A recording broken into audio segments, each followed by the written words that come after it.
Naging usap-usapan na naman si Shuvi Etrata dahil nag-deactivate siya ng X, dating Twitter account. Ang pakiramdam tuloy ng publiko, mukhang hindi na kinakaya ng young actress ang kaliwat kanang pambabash o kaya naman ay baka nagbubura na ng mga lumang content. Kung nung nakaraan lang ay nag-viral ang dati niyang live video na ipinapakita ang pagsuporta sa dating Pangulong Rodrigo Duterte, ngayon naman ay may isa pang old video ang biglang pinagpiestahan online. Ito yung Jojo Wine o Totropahin vlog ni Shuvi na nabanggit ang ilang kasamahan ngayon sa noontime show na It's Showtime, kabilang na sina Vong Navarro, Jong Hilario at Vice Ganda. Sina Vong at Jong ay parehong totropahin daw ni Shuvi, pero nang mabanggit si Vice ay tila nandiri siya at Ew! Jojoan o Totropahin na bang kumakain? Iniiyayin. Ikotek, ayoko na mga mestizo. Totropahin. Ew! Jong na rin. Totropahin, may asawa na yun. Child picture. Oh my gosh! Kakapilin! May asawa na, diba? Pwede ako maging kapit. Jong Dantes. Totropahin, hindi ko siya bet. Si Ian Lim. Totropahin, hindi ko bet. Jalmong Navarro. Totropahin, ayaw ko sa dancer. Mababasa sa comment section ang hate comments at pagkadismaya kay Shuvi, pero may mga nagtanggol din sa kanya. Kamakailan lamang, iniuugnay ng marami ang latest viral video sa naging hirit ni Vice Ganda sa recent episode ng It's Showtime patungkol sa umano'y gumagamit sa kanya. Marami ang nagtatag kay Shuvi na tila para sa kanya ang naging parinig ng batikang TV host.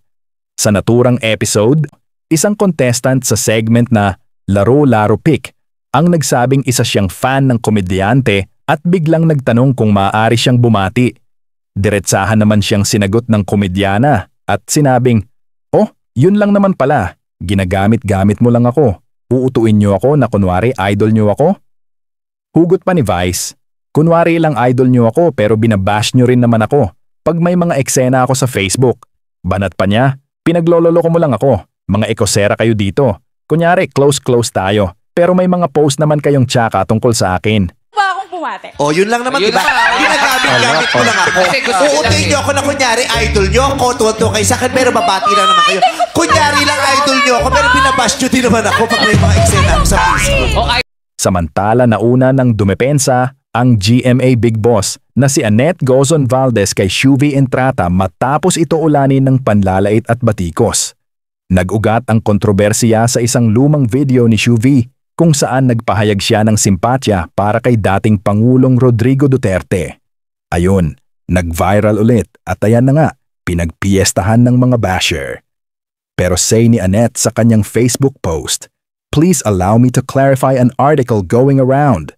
I am ready to offer my support to Shuvi, any of our artists, or any of my friends when they are wrongfully and unfairly attacked." Giit ng GMA exec, hindi die-hard supporter ng kahit sinong politiko ang young actress at huwag na raw gawing malaking issue ang kanyang personal na pananaw. Shuvi is not die-hard for any politician.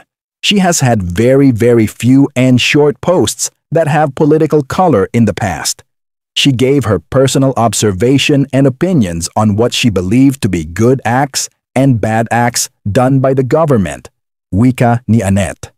Kung may nakita raw si Shuvi na positibong epekto ng kampanya kontra droga sa kanilang lugar, respetuhin daw natin iyon kagaya rin ng pagtindig niya noon laban sa ABS-CBN shutdown. If she personally observed that the negative effects of drugs were mitigated in her neighborhood, then let's respect that. Just as we should respect her stand against the shutdown of ABS-CBN, dagdag niya.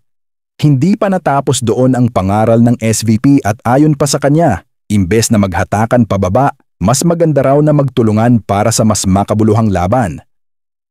Please, let's respect each other's opinions. Rather than spread hate and attack each other, we should unite against our common goals such as searching for the truth and ending corruption. Sambit niya. Aniya pa, let's join forces to cancel corruption, not people who work hard for their family. Peace. Hindi rin nakontento si Annette at personal pang dumalaw kay Shuvi sa set ng pelikulang Huwag Kang Titingin, kasama sina Anthony Constantino at Sparkle GMA Artist Center Vice President Joy Marcelo. This brave girl always shows up, rain or shine, on good days and bad. At the set of the movie, Huwag Kang Titingin, Anthony and Shuvi's first taping day together, ani pa niya sa Instagram. Si Shuvi naman, sa kabilang banda, humingi na ng dispensa matapos sumambulat ang screen-recorded clip ng kanyang TikTok live last March, kung saan siya nagpahayag ng pagkahabag kay Duterte kasunod ng ICC arrest issue.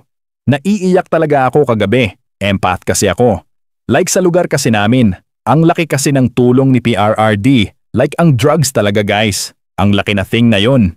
Hindi ko alam sa inyo pero nagpapasalamat talaga ako kay Duterte. Saad ni Shuvi sa Cebuano. Agad din siyang bumawi at nangakong iiwas na muna sa politika dahil alam naman daw niyang divisive ito. Ang importante raw, natuto siya at handang mag-grow. Nakahilak yung ko gabi, empath manggug ko. Kay sa among lugar, no? Dako mo kayo natabang si PRRD good. Like, ang drugs good guys, dako kayo na siya nga thing. Ambot lang ninyo, pero pasalamat yung ko kay Duterte. Jojoan o Turubano bang kumakain? Iniiyak. Ayoko na mga mestizo. Dito tayo. Ew. Joke na rin.